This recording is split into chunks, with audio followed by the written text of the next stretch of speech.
The leaders at Anheuser-Busch are way more stubborn than we all thought. Instead of apologizing for that advertisement they put out for Bud Light, where they used an individual who was playing a caricature of a woman to attract young people to buying their product, and when I say young people, I mean actual minors, instead of just apologizing, they decided to quadruple down by bringing Harley Davidson in it. Greatest legacies are built with grit and resilience, one detail at a time. Limited edition Budweiser Harley Davidson cans. For those who give everything to their craft. First, Harley Davidson, did you not look at that South Park episode? Why would you do this? And do you not see that everyone is boycotting Bud Light? I mean, they lost up to $19 billion, and he was like, you know what? Let's join on with Bud Light because that would help our brand. That's just really dumb. And that's how I know that these people don't care about the money.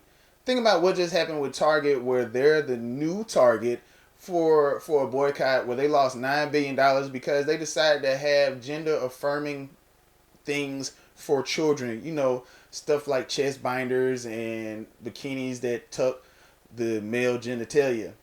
They all feel like this is a good thing. And now North Face is getting into the action with this commercial that they put out for Pride Month. Nature lets you be who you are.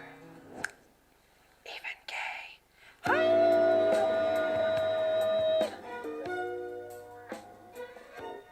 Ladies and gentlemen, you are cordially invited to the Summer of Pride with my friends at the North Face.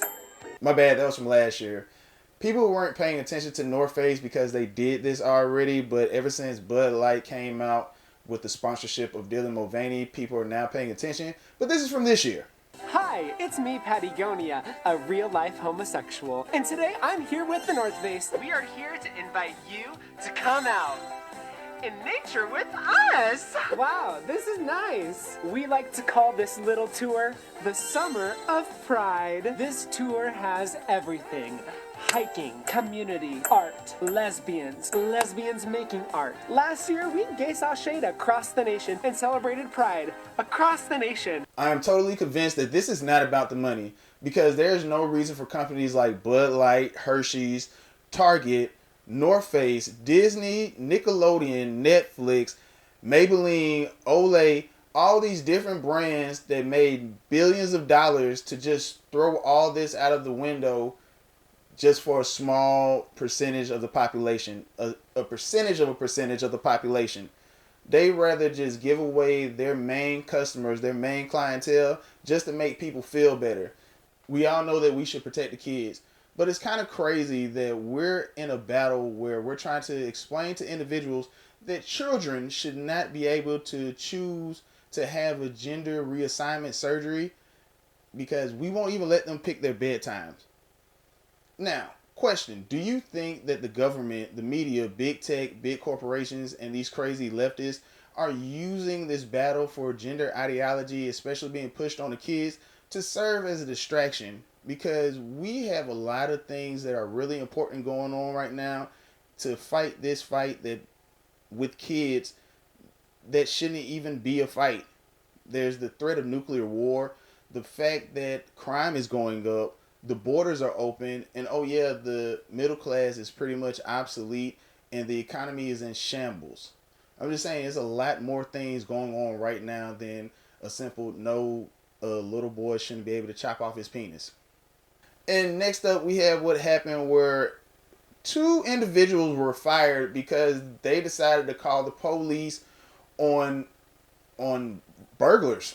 Said that they were fired from Lululemon and Peachtree Corners for calling the police to report a robbery. 11 Alive's Teresa Bowles spent the day looking into what happened here. She spoke with both the women and Gwinnett County Police about what took place. No. Seriously. Get out. You're looking at the scary moments during a robbery in progress. They swiped until they couldn't hold any more product and ran out the door. And Rachel Rogers caught it all on camera at the Lululemon in Peachtree Corners. We didn't really feel very protected or know what else to do. Rogers says it had been happening for months. I was not working and someone sent me a picture of the front entrance table and I was like, oh my gosh, we just sold all the product. good job. And they were like, no, like someone just came in and stole everything. So she and a coworker called the police, but Jennifer Ferguson says the employee handbook and regional management told them they weren't supposed to do that. You kind of clear a path for whatever they're going to do, and then after it's over, you scan a QR code. Gwinnett police say there have been a few robberies in the area. According to the police report, the 3 men you see in the ski masks are now facing felony robbery charges, but the 2 workers say they were fired for calling the police. They have a no tolerance policy. They said because they have a zero tolerance policy. I reached out to Lululemon corporate. No one got back to me. Rogers says she had been with the company for 5 years and was a key leader at the time. Ferguson says she was an assistant manager for 2. I could have sworn this was Georgia, and we don't accept things like this unless you're in the city of Atlanta. It's kind of crazy how we're moving on to a time where people care more about the criminals and care about how they feel and how they got to this life of crime instead of the average everyday citizens, the civilians who pay taxes, who go to work and do their job. They rather criminalize these individuals.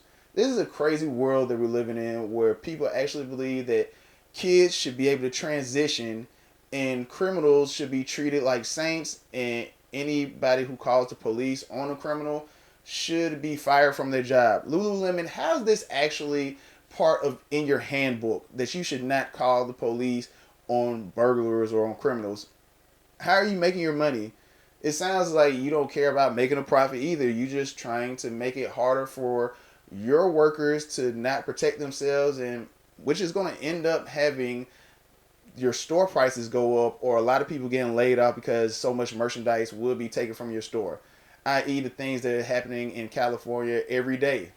But let me know in the comment section down below, what do you think? Do you think that this gender stuff is getting out of hand? And how do you feel about Pride Month being around the corner? And let me know if in your city you're seeing the rise in crime, but yet your DA will not prosecute these criminals. And also the individuals who are being attacked and victimized, like they're being treated as criminals. Let me know in the comment section down below. I'm your host TJ Evans with another installment of the TJ Evans Show. I hope y'all enjoyed your Memorial Day weekend. Y'all remember, do the YouTube and Rumble thing. Subscribe to the Royal Family Studios page. Also, do your own research. Don't take my word for gold. And check out my book on Amazon, The Diary of Marvin, DeWayne. Y'all stay safe. Stay prayed up. Peace.